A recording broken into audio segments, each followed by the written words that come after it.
in a different light. Sure. The most effective weapon is not your gun, not everything that we have on this duty belt, but it's a smile from a police officer. Yeah. And it's a police officer telling them, letting them hear this come out of your mouth. I love you, and I care about you, and I want to see you succeed. And that's something that we're trying to build that momentum in the police department to help spur change in our community. Thank you. That's great. Thank you. I'm very grateful we have a police department.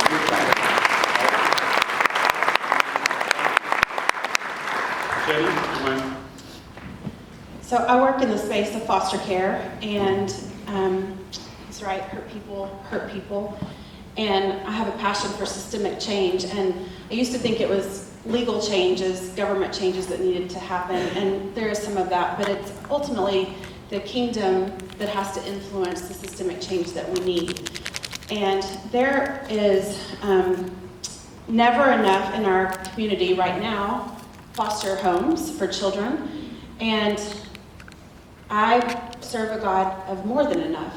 And so I want to tell you that there is a huge national movement called More Than Enough that believes the same that I do, that there are more than enough resources to serve children in need. And ultimately, we have to go to the systemic root causes of why that child was even removed in the first place. And we need to be working with the families, not just the children, to address the holistic needs of that family unit, right?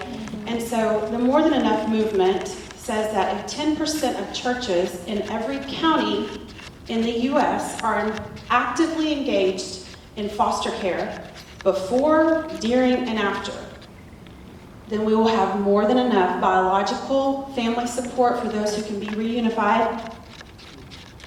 God is in the business of restoring families. The answer is not just remove the kids. We need to be working to restore the families. That there will be more than enough adoptive homes, more than enough foster homes, and more than enough resources for all of those children and all of those families I just identified. So in our community, there are 783 churches. That means that if 78 churches are actively engaged in this, we will not have 1,500 children waiting to be adopted. We will not have 5,500 kids in foster care in our community, because we're addressing things from a kingdom perspective. Thank you, Jen. Christina? Yeah, I don't know. Yes to everything that has been said thus far. I don't know what else I can truly add. As a school social worker, actually I just give love all day long. I do believe that it is just love. Not just love, it's authentic, genuine, organic, divinely, God-given love that each and every one of us possess in this room and in this city that will change our children's lives. It'll change our families' lives. It is the love of a smile. It is the love of, hey Frank, how you doing today? I'm so glad to see you. It is that love. We all have it to give. We all have a smile. So many of our friends at school, no matter what the age, leave home with nobody at home. Unfortunately, my kids are one of them. I have 4 teenage boys at home. They all leave in the morning for school. I'm not there because I'm at schools welcoming other friends. But so many of our friends at schools come to school with no food, no love, no hugs, to wish them on their day. Yes. So my goal is to be at the bus stops first thing in the morning. There at 6:15 when the first student exits their apartment or their home.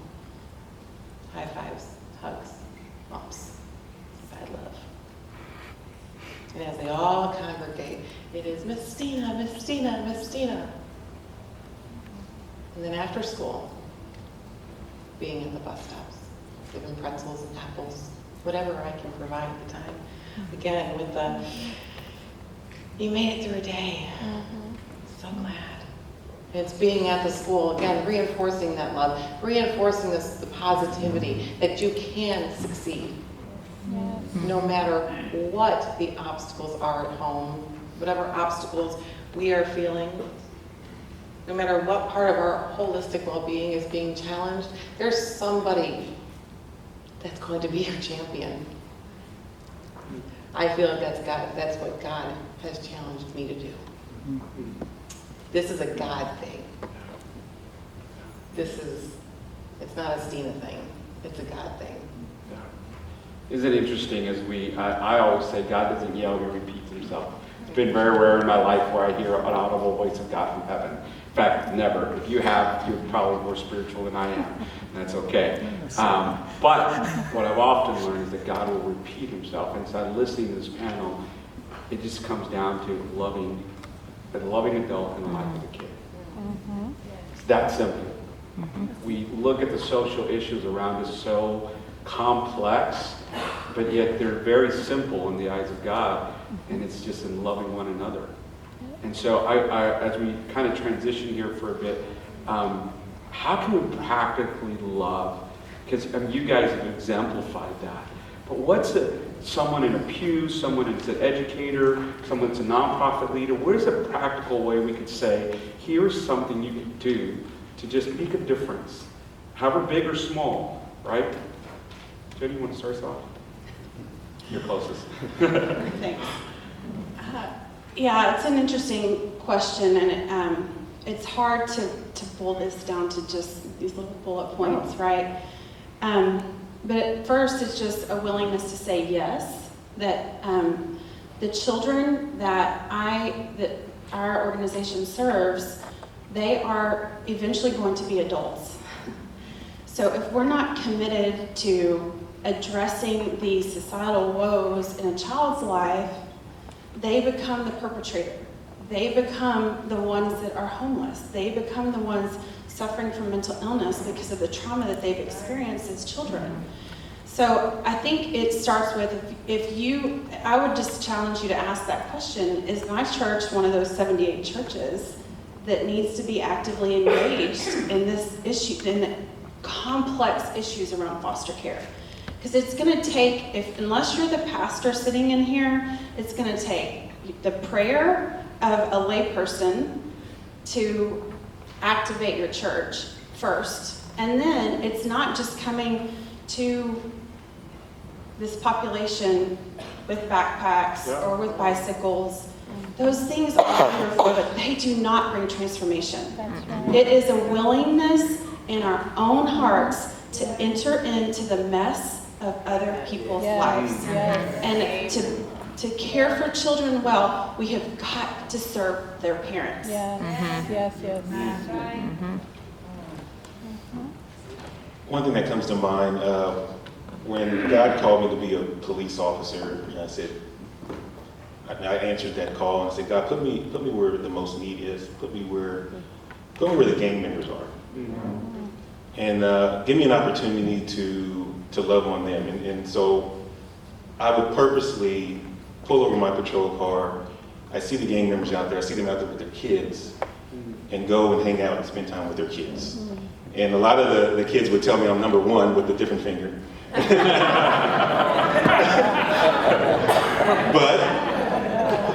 I would invite them over to the car. I'd let them turn on the lights, let them turn on the siren, let them look at our co-van. They can see themselves on camera. They can take pictures of each other on the camera. I show them where all the police officers are in the city. And I show them the front seat. Then I take them to the back seat. I say, look how cramped it is in here. It smells. It smells like beer and pretzels. Right? This is not where you want to be in life. You want to be in the front seat in life. And so I purposely did that so those communities that we're in, so those gang members can see that. And after a while, the gang members start coming up and say, hey man, we appreciate you really doing that for our kids. If you ever get in a fight out here, we'll come over and help you. I said, I appreciate that. But that then spurred me on, and what I'm trying to get to is just a little bit of time, a little bit of love. Right. So in that area, there's a elementary school called Carver Hall Elementary School.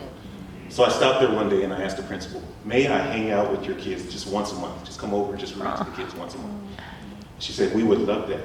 Okay. So initially, ladies and gentlemen, I would walk into this school and kids would start crying. They think I'm there to take them away. Okay. So I had to do a lot of reassuring, and over a course of time, I start walking in there, and eventually I start walking into the hallways like this. You know why? Because I got a kid on this leg, I got a kid on this leg, and everybody's excited to see me and see that, you know, Officer Greene's not here to hurt, he's here to help. And earlier I talked about patterns. The other pattern that I see when I hear these individuals talk about their lives, no dad. No dad, no dad, no dad. Love to see more fatherly role models. Amen.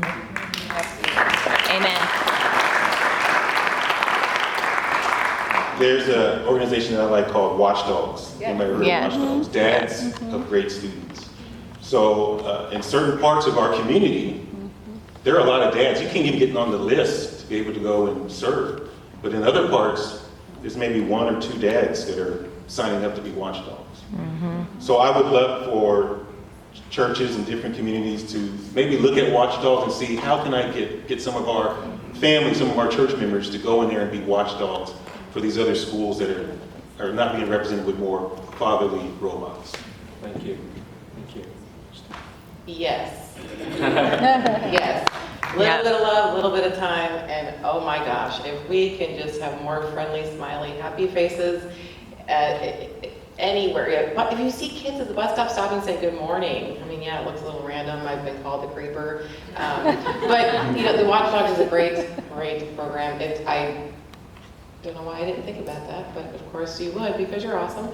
If we can, really, because that brings in mentorship, that brings in that role model for students to really be able to connect with. And if it's not that person, it's saying, if I'm not that person to be able to do this, who can? And this is what this space is about. If this is not my passion, if this is not where I feel I'm called, who do I know that has that upon their heart or that skill set to go in there? I don't have to know it all. I'm a Virgo, I like to know it all too. But it's who does. And I think that's the biggest thing, is being humble enough to say, I don't have to know it. I may not be comfortable in this space, but let me find somebody who can jump into this mess. Because it is messy work. But like you said, we'll be adults. Well, I love the fact that God loves messy places. Yes. Right? And the fact that he found us messy. And so, again, we wanted to move to practical, here's ways you can get involved, whether that's your church considering being one of the 78, whether that's being a watchdog, is that correct? Or just figuring out, how do I go to a school and say, and can I say this real quickly? Don't go to school and tell them what you want to do. Just go and ask them what they need. Yeah. Right? All the educators said amen, right? So go ahead. You know, my challenge is really to the church and to you as church goers, I presume. And I want to say this to Gilbert's point. We don't need more programs. Yeah. There's a lot of effective, sorry if I step on your toes, there's a lot of effective ministries and nonprofits already operating in this space of serving children. Just asking the question, and instead of coming with the answer, asking the question, how can we help? And so as we do that, and you consider that, there is a rollout Unicity will be doing, and not creating a new nonprofit, but rather gathering the resources around a community, around a school, to say, how do we gather a church, police officer, nonprofit, and school, and say, we're here to serve. What do you need, and how do we help advance this school? And that will be an email being sent to you afterwards called School Connect. It's been a great program. It is actually just about 80% of schools in the state of Arizona started by a church saying, how do I love and serve my community? So that'll go out to you. This time we're going to transition into our questions. So I believe the questions are on the screen, and we'll go take a break in a moment. Someone will also rudely interrupt you again.